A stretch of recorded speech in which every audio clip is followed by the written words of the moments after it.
मार्केटमा सधैँ बोलिरहेको छु र पनि तपाईले मेसेज गर्नुभयो, कपुरी सरले मेसेज गर्नुभयो होला जस्तो लाग्छ। कपुरी सरले मेसेज गर्नुभयो सर आइदिनु न भनेर। म फुर्सद हुँदा चाहिँ आउनै मन लाग्छ। मलाई लाग्छ यो कपुरी कको हाउस होस् या सिप्रोको दरबार होस्, यी सबै बुलिसमा जान्छन् जस्तो मलाई लाग्छ। भनेको यो तपाईको नदेखेको नसुनेको हैन 5000 यो 900 छौं हामी 2000 4000 5000 सम्म पुग्ने दिनहरु चाहिँ आउँछ जस्तो लाग्छ। यो आउनु भनेको मतलब जसरी मार्केट बेरिस भएको थियो त्यसरी नै यहाँ क्लब हाउस पनि बेरिस हुन्थ्यो। अब मार्केट बुलिस हुँदा त्यो बुलिस देखिन्छ जस्तो मलाई लाग्छ।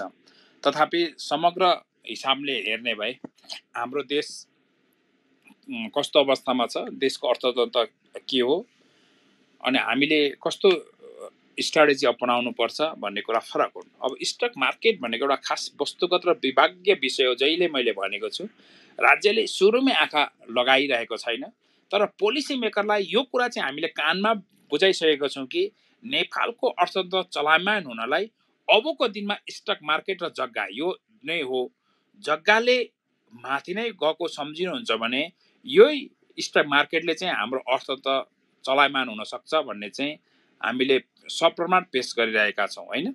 यो पाटोलाई उहाँहरूले हेरिराख्नु भएको छैन र अब यो मार्केटमा जति मानिसहरू इन्भेस्ट गरिरहेका छन् अर्थात् जो मानिसहरू इन्भल्भ भइरहेका छन्, मलाई लाग्छ कि मार्केटले एउटा 30 वर्षको जवान नेपालको स्टक मार्केटले एउटा परिपक्वता म्याचुरिटी अपनाउँछ, म्याचुरिटी हुन्छ अनि आम मान्छे नेपालीहरू समृद्धि बन्न चाहेको देख्न सकिन्छ र अहिले अभावमा उहाँहरू रहिराख्नु भएको छ। यसलाई पोलिसीले नै गर्दा हैन, पोलिसीले नै गर्दा हाम्रो बजार हिट भएर डाउन भयो भने पोलिसीले नै फेरि पोजिटिभ हिट गर्यो भने माथि पनि लान सक्छ। कहिलेकाहीँ गोलीका कुरा गर्छौं हामीले हैन, औषधिको गोलीले बाँच्न सकिन्छ, बन्दुकको गोलीले मर्न सकिन्छ। गोली त गोली नै थियो। कस्तो गोली थियो? औषधिको गोली थियो कि पिस्तोलको गोली थियो? गोली त गोली नै हो।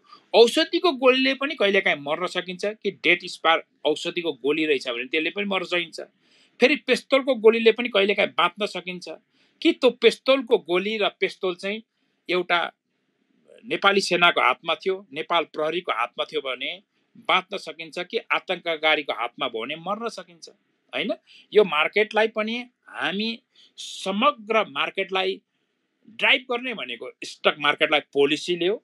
हामीलाई पोलिसी बायस गरेर नआइदियोस्। हाम्रो पोलिसीले देशको अर्थतन्त्र, देशमा राजस्व वृद्धि सँगसँगै आम नेपालीको चाहना पनि मिसिएको मिश्रित खालको आओस् भन्ने नै धारणा हो।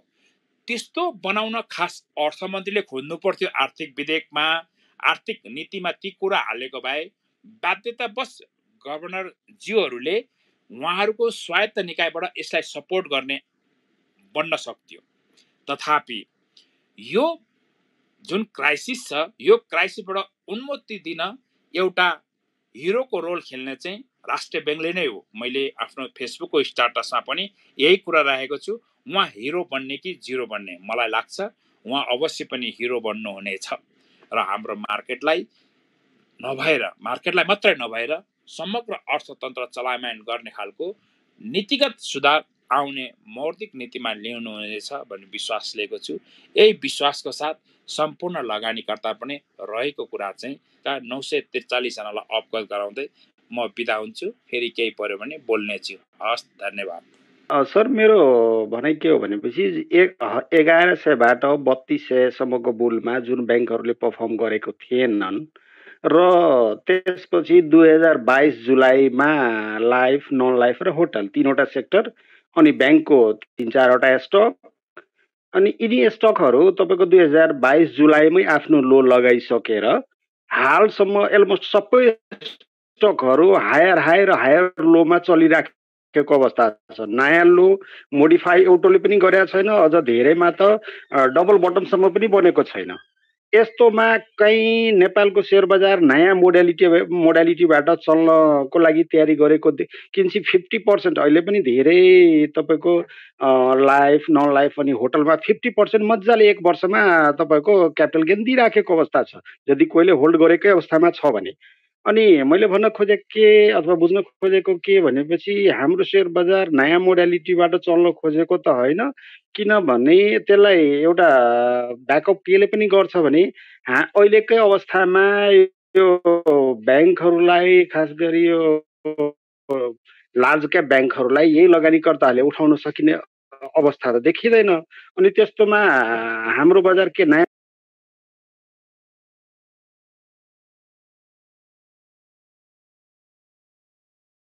हजुर सर, यति हो सर मेरो क्वेसन। हजुर, त धेरै राम्रो प्रश्न राख्नुभयो र जुन जिज्ञासा राख्नुभयो त्यो एकदमै बेटर पनि छ।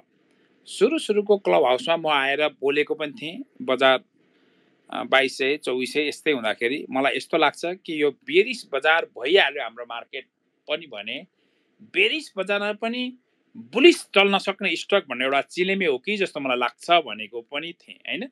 त्यसले डाउनबाट हेर्ने भए त्यो 50% भन्दा धेरै माथि बोनस सेयरलाई जोड्ने भए माथि पनि देख्न सक्यो। खास त्यसको 3टा प्रोजेक्ट यही बेरिस कालखण्ड रह्यो भने त्यो बेरिस कालखण्डमा त्यो प्रोजेक्ट बनिसक्छ, त्यसको मुनाफा देख्दा त्यो कम्पनी बुलिस हुन सक्छ भन्ने मेरो एउटा अनुमान थियो। त्यस्तो अनुमान अरू नै साथीहरूको पनि छ। हामी उहिले वा हामीलाई परिभाषा यो पोलिसी मेकरले हामी कयौँ हामी व्यक्तिहरूलाई स्पेकुलेटर भनेर पोलिसी उनीहरूले पोलिसी मेकरले हामीलाई व्याख्या गर्छ, हामीले उनलाई अपरेटर भनेर व्याख्या गर्नुपर्छ। हेर्नुहोस् मेरो भनाइ होइन। अब कस्तो रणनीतिमा बजार हिँड्छ भने आम मान्छेले कस्तो सोच्छ भन्ने नै एउटा हो। ठुलो लार्ज क्याप भन्नु, ठुलो लार्ज क्यापलाई ठुलो भोल्युममा ठुलो भोल्युमको युनिट भएको सेयरहरूलाई अपरेटरले चलाइहाल्न गाह्रो हुन सक्छ। त्यो पनि एउटा प्रश्नवाचक चिन्ह हो। यस्तो बेला उनीहरूको आँखा चाहिँ लो क्यापमा जान सक्छ। अब लो क्यापमा जाँदा पनि त्यो लो क्यापमा जाँदा त्यसको रिटर्न छ कि छैन भनेर चाहिँ हामीले याद गर्नुपर्छ जस्तो मलाई लाग्छ।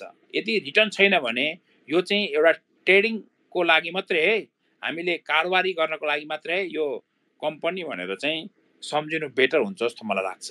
अब जुन तपाईँको भाव र भावना जोडिएको छ मार्केटप्रति र यो 1100 बाट 3300, अब 18 बाट त्यही हिसाबको 3 गर भने 5400 भन्ने तपाईँको पनि सोच हुनसक्छ भने त्यस्तो बेला सबै कम्पनीहरूले पर्फर्म गर्छ। कहिलेकाहीँ तपाईँले म्याराथन देख्नुभएको छ होला, 10 किलोमिटरको वा 15 किलोमिटरको वा त्योभन्दा लामो कहिलेकाहीँ 40-50 किलोमिटरको पनि म्याराथन हुन्छ। त्यसमा 5 किलोमिटरसम्म कुदिरहेको मान्छे त्यो 40 किलोमिटर गएर फर्स्ट नहुन सक्छ। 5 किलोमिटरमा फर्स्ट थियो तर 40मा नहुन सक्छ। सेम मार्केटले पनि तपाईँले 5400 वा 4800 देखि लिएर यही 6064 को हाम्रो बुल सोच्नुहुन्छ भने कुनै सेक्टरले अगाडि कुनै सेक्टरले पछाडि पर्फर्म गरिरहेको हुन सक्छ।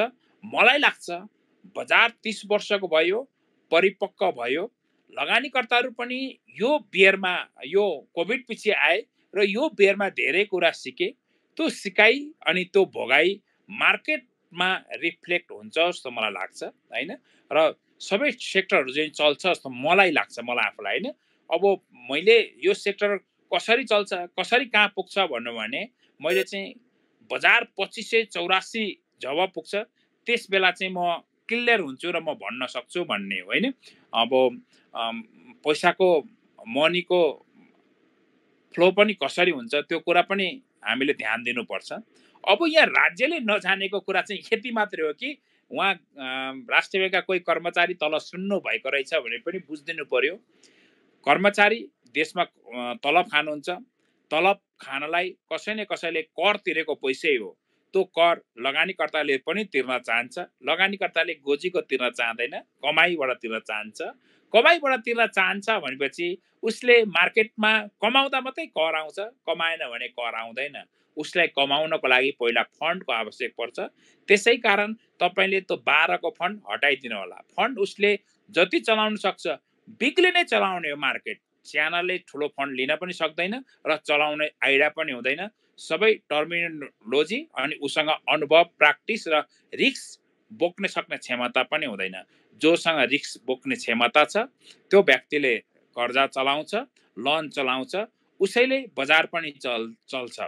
त्यही चलाइबाट चाहिँ मुनाफा हुँदा उसले पनि ट्याक्स तिर्छ। त्यो ट्याक्सले तपाईले पनि राजस्व आउँछ, तपाईले पनि तलब भत्ता लिने हो र मार्केट पनि सुन्दर बन्दै जान्छ।